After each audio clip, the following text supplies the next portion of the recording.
اعوذ باللہ من الشیطان الرجیم، بسم اللہ الرحمن الرحیم۔ سامعین محترم، السلام علیکم ورحمۃ اللہ وبرکاتہ۔ امید کرتا ہوں کہ آپ ایمان اور صحت کی بہترین حالت میں ہوں گے۔ اللہ تعالیٰ سے دعا ہے اللہ تعالیٰ میری اور آپ کی بلکہ پوری امت کی حفاظت فرمائے۔ اللہ تعالیٰ ہمیں ہر قسم کے شر سے محفوظ رکھے۔ اللہ تعالیٰ شیاطین کے شر سے، ظالمین کے ظلم سے، اللہ تعالیٰ نظر بد سے پوری امت کی، آپ کی، میرے سننے والوں کی، چاہنے والوں کی اللہ تعالیٰ حفاظت فرمائے۔ اللہ تعالیٰ آپ کو دین کا داعی بنائے، دین کا کام کرنے والا بنائے۔ آپ کے جتنے بھی نیک جائز خواہشات ہیں اللہ تعالیٰ ان کو خزانۂ غیب سے پورا فرمائے۔ سامعین محترم، آپ کے سامنے آپ کے لیے ایک وظیفہ لے کے آئے ہوں، انشاءاللہ اس عمل سے کریں، اس عمل کو کریں۔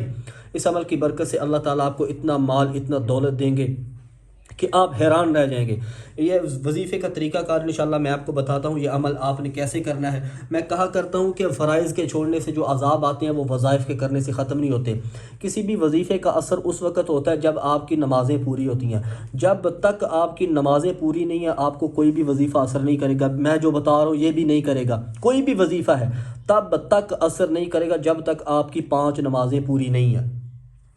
جب تک آپ کی نمازیں پوری نہیں ہیں تب تک کوئی بھی وظیفہ آپ پہ اثر نہیں کرے گا۔ وظیفے کا طریقہ کار کیا ہے کہ وقت کی پابندی لازمی، یعنی کہ احتیاط ہے، وقت کی پابندی لازمی کہ یعنی کہ جس ٹائم آپ یہ عمل کریں اس وقت آپ نے کسی سے بات نہیں کرنی، ٹھیک ہے؟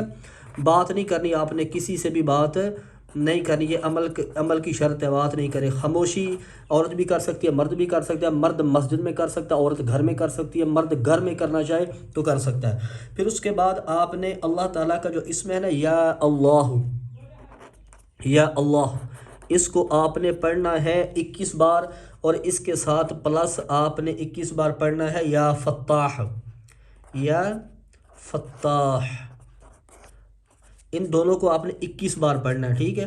21 بار۔ یا اللہ یا فتاح ایک بار ہو گیا، یا اللہ یا فتاح 2 بار ہو گیا، یا اللہ یا فتاح ایسے آپ نے 21 بار پڑھنا ہے۔ اس کے بعد آپ نے پھر دوبارہ یا اللہ، اور ساتھ آپ نے سورہ کوثر، سورہ کوثر، یہ آپ نے 21 بار پھر پڑھنا ہے، ٹھیک ہے؟ یا اللہ ایک بار پڑھ کے پھر ایک بار سورہ کوثر، پھر یا اللہ، یا ایسے 21 بار پھر پڑھنا ہے۔ اس کے بعد آپ نے کیا کرنا ہے جی، پھر آپ نے یا اللہ پڑھنا ہے، پلس آپ نے کیا کرنا ہے یا غنی، اللہ کا اسم مبارک ہے یا غنی، یہ آپ نے پھر 21 بار پڑھنا ہے، ٹھیک ہے؟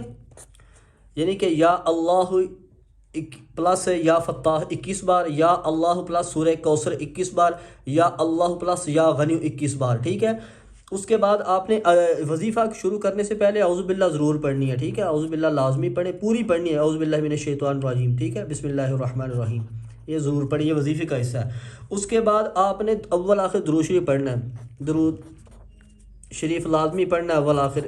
طاق پڑھنا درود ابراہیمی، ٹھیک ہے؟ طاق پڑھنا 3 بار 7 بار جتنی بار آپ پڑھ سکتے ہیں، یہ درود ابراہیمی لازمی، یہ آپ کا عمل ہے۔ انشاءاللہ یہ عمل آپ کریں، اس عمل کی برکت سے اللہ تعالیٰ آپ کی ہر نیک جائز خواہش کو پورا فرمائیں گے۔ اور آخر میں آپ نے دعا لازمی کرنی ہے، ٹھیک ہے؟ دعا اپنے مقصد کو سامنے رکھ کے لازمی کرنی ہے۔ اجازت ہے آپ کو، اجازت عام ہے جی، ٹھیک ہے؟ اجازت عام ہے۔ اجازت عام کے بدلے بس اتنا گزارش ہے کہ چینل کو سبسکرائب ضرور کریں اور بیل آئیکن کو ضرور دبائیں تاکہ ہر آنے والی ایسی ویڈیو آپ تک پہنچ سکے۔